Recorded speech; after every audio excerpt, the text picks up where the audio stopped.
គេមកហើយណាគេពួកឯងគិតមើលទៅបើបានថ្ងៃមុននេះមេតបខ្លាំងសុនលីបានចេញមកអស់ហើយតែនៅសំមនុស្សម្នាក់មិនទាន់មកតើគឺជានរណាគឺកូនអេសូមគោរពលោកអបរាជលោកមេតបសុខសប្បាយទេ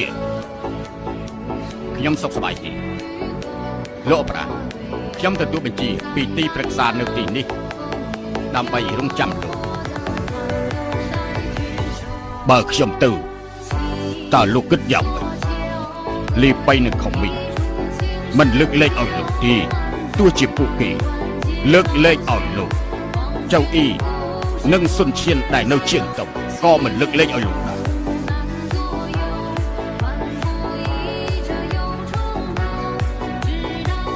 លោកកុំគិតច្រើនទៅចុះខ្ញុំមិនអាចទៅទេដាច់គេទៅបាទ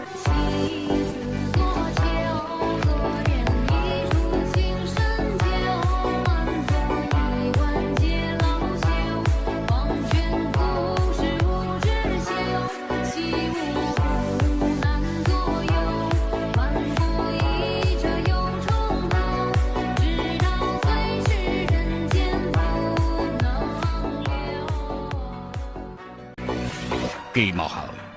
ណាគេពួកឯងគិតមើលទៅបើបានថ្ងៃមុននេះមេតបខ្លាំងសុនលីបានចេញមកអស់ហើយតែនៅសំមនុស្សម្នាក់មិនទាន់មកតើគឺជានរណាគឺកូនអេសូមគោរពលោកអបរាជលោកមេតបសុខសប្បាយទេ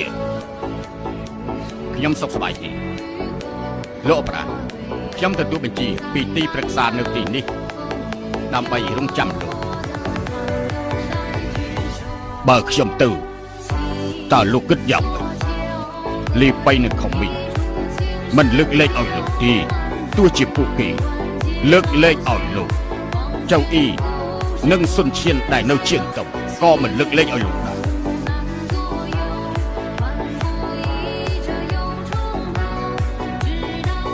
លោកកុំគិតច្រើន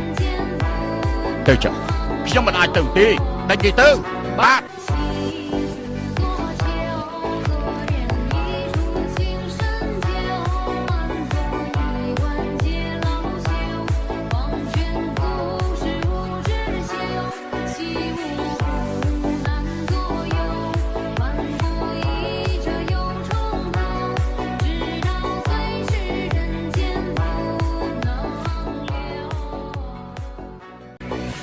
គេមកហើយ